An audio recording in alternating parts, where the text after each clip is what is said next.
त्रिपाल का हिजाब बना लें और उससे वो लोग जा आ सकते हैं, तो उसमें परेशानी नहीं होगी।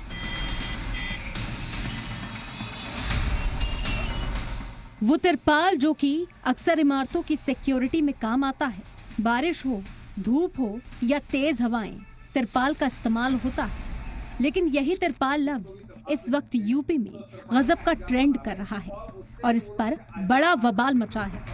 एक तरफ यूपी सरकार के वजीर मुसलमानों को तिरपाल पहनाने की बात कर रहे हैं, तो वहीं दूसरी तरफ यूपी के शाहजहांपुर में होली के रंग से बचने के लिए मसाजिद पर ही तिरपाल डाल दिया गया है। तस्वीरें यूपी के शाहजहांपुर की हैं। यहाँ आपको होली से पहले ज्यादातर मसाजिद की तस्वीर ऐसी ही नजर आएगी। किसी पर नीले रंग का तिरपाल है तो किसी पर पीला। मसाजिद को ढक दिया गया है जिससे कि होली पर नफरती बोली न चल पाए। तिरपाल डाले गए ताकि होली का रंग मसाजिद पर ना पड़े और ना ही इसे लेकर इलाके का माहौल बिगड़े। मस्जिदें भी बहुत ज़्यादा हैं और जिस तरह ये मनाते हैं उसको लेकर संवेदनशीलता हमेशा रहती है। बट हालांकि ये शहीदों का नगरी है शाहजहांपुर और यहाँ पे गंगा जमुनी तहसीब हमेशा कायम रहती है। और यहाँ पे हम लोगों का तैयारी इस तरह का है कि 1 महीने पहले हम लोग पीस कमेटी बैठक शुरू की थी, चौकी लेवल पे, थाना लेवल पे और जनपद लेवल पे। दरअसल ये कदम इंतजामिया की तरफ से एहतियातन तौर पर उठाया गया है और अब आपको इसके पीछे की वजह भी बताते हैं। यहाँ हर साल होली पर रिवायती लाट साहब का जुलूस निकाला जाता है जिसमें जूता मार होली खेली जाती है। यहाँ 2 लाट साहब के जुलूस निकलते हैं, एक छोटा लाट साहब और दूसरा बड़ा लाट साहब। दोनों ही जुलूस लगभग 10 किलोमीटर का रास्ता तय करते हैं और ये कई मसाजिद के सामने से होकर गुजरते हैं। इस रिवायती जुलूस में कई मसाजिद पर रंग फेंकने से माहौल खराब होने का खदशा पुलिस को है। इसी वजह से इन मसाजिद को ढक दिया गया। पुलिस के मुताबिक रास्ते में पड़ने वाली 27 मस्जिदों को ढक दिया गया है।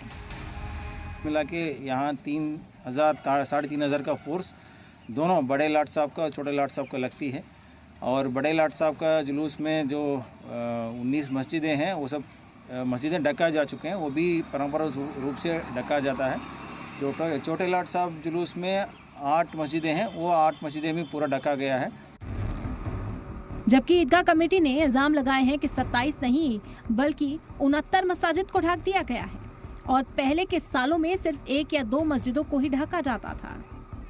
पहले 2015-16 में 2-4 मस्जिदों पर रंग डाला गया था, उसमें 2-4 मस्जिदें ढकी गई, फिर हल्के हल्के बढ़ते आज 69 मस्जिदें ढक दी जा रही हैं। रूट की मस्जिदें ढक दी गई, बिना रूट की मस्जिदें ढक दी गई। सारी मस्जिदों के ऊपर तिरपाल डाल दिए गए, जबकि रमजान का मुकद्दस महीना चल रहा है। मुसलमान रोजे में लगा हुआ है, नमाजों में लगा है, तरावी में लगा हुआ है। ईदगाह कमेटी भले ही मुखालफत कर रही हो, लेकिन शाहजहांपुर के कई मुसलमान इस फैसले पर इंतजामिया के साथ हैं। इसको तो अच्छा है, गवर्नमेंट की तरफ से छप गया है। एक है कि कोई आदमी वो जो है रंग न डाले, एक लड़ाई झगड़ा उससे महफूज रहता है। ये अच्छी बात है, गवर्नमेंट ने ये अच्छा करा है अगर इसको लगा दिया है। बच्चे और सभी यहाँ नहीं बल्कि करीब सभी मस्जिदों में लगा हुआ है और अच्छी बात है। हम गवर्नमेंट का इसका शुक्रिया अदा करते हैं। 2 बरादरियों से जुड़ा शाहजहांपुर का लाट साहब का जुलूस बेहद हसास होता है।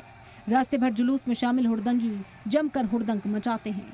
होली को पुरअमन तरीके से कराने के लिए यहाँ कई आसपास जिलों में सिविल पुलिस, पीएसी और आरएएफ को तैनात किया गया है। इसके अलावा इंटेलिजेंस भी लगातार निगरानी कर रहा है। जोन, सेक्टर, सब सेक्टर और स्टैटिक मजिस्ट्रेट के रूप में डिवाइड करके ड्यूटियां लगाई गई हैं। लगभग 36 जगहों पर रूफ टॉप ड्यूटियां लगाई गई हैं जिनके साथ वीडियोग्राफी है। पूरे रूट पे सीसीटीवी कैमरे एक्टिव रहेंगे। ड्रोन से अभी से चेक इन की जा रही है ताकि छतों पे और बाकी कहीं पे भी कोई आपत्तिजनक सामग्री ना हो। कहीं पे भी मिल रही है तो उनके विरुद्ध कार्रवाई की जा रही है। इस प्रकार से पूरी व्यवस्था एक सेक्टर जोन की बांट करके उनके साथ पुलिस मजिस्ट्रेट की ड्यूटी लगा करके बनाई गई है। इससे पहले तिरपाल पर बड़ा बवाल तब मच गया जब यूपी सरकार ने रंगों से बचने के लिए तिरपाल का हिजाब बनवाने का बयान दे दिया था। कुछ लोगों को ऑब्जेक्शन है, वह लोग जैसे महिलाएं इनका हिजाब पहनती है तो मैं उनसे निवेदन करूंगा त्रिपाल का, जैसे मस्जिद को भी त्रिपाल से ढकते हैं तो त्रिपाल का हिजाब बना लें और उससे वो लोग जा आ सकते हैं, तो उसमें परेशानी नहीं होगी और उनको आसानी से अपनी नमाज अदा भी हो जाएगी। और देखिए, अब रंग के लिए किसी से हम ये नहीं कह सकते कि 5 मीटर तक ही रंग डालना है, 18 मीटर में रंग नहीं डालना, ऐसा हो नहीं सकता, क्योंकि होली सनातन धर्म की बहुसंख्यक की आस्था का विषय है। कि जैसे मस्जिद को त्रिपाल से ढकते हैं ऐसे ही इनकी महिलाएं भी हिजाब पहनती है और त्रिपाल का हिजाब ये लोग बनवा लें, उससे आराम से उनकी टोपी गीली नहीं होगी, कहीं भी आ जा सकते हैं। मिनिस्टर ने ये बयान दिया तो इसे सुनकर कई उलेमा ने इसकी मुखालफत की। ठाकुर रघुराज सिंह के बयान बेशर्मी से भरा हुआ है। इतना बेशर्माना बयान ऐसे संवैधानिक पद पर बैठ करके कोई व्यक्ति देगा, इसका तो मैं अंदाजा नहीं कर सकता था। बेबात के ही मुसलमानों को अपमानित करने का काम क्यों किया जाता है? मैं ऐसे बयान की पुरजोर मजम्मत करता हूँ। होली फेयरलेस होगी और नमाज भी जुमे की होगी। अपनी सुविधा सहूलियत के मुताबिक लोग नमाज भी पढ़ेंगे। इसका ख्याल दोनों वर्गों को रखना है और मुल्क से प्यार है, लोग दोनों को सही तरीके से मनाएंगे। संभल में तो पहले से ही माहौल टाइट किया जा रहा है। इलाहाबाद हाई कोर्ट से शाही जामा मस्जिद की रंगाई पुताई की इजाजत मिल गई है, तो अब होली के त्योहार के दिन जुमे की नमाज और चौपाई के जुलूस रास्तों पर पढ़ने वाली मसाजिद को लेकर इंतजामिया ने बड़ा फैसला लिया है, जिसके मुताबिक जुलूस वाले रास्तों में पढ़ने वाली संभल शाही जामा मस्जिद समेत 10 मस्जिदों को तिरपाल लगाकर ढाका जाएगा। होली से पहले हो रही इस तिरपाल पॉलिटिक्स में अभी तो और कई मोड़ आने बाकी हैं, और जैसे जैसे होली आ रही है वैसे वैसे ये तनाज़ा और बढ़ता जा रहा है। ब्यूरो रिपोर्ट, सलाम टीवी।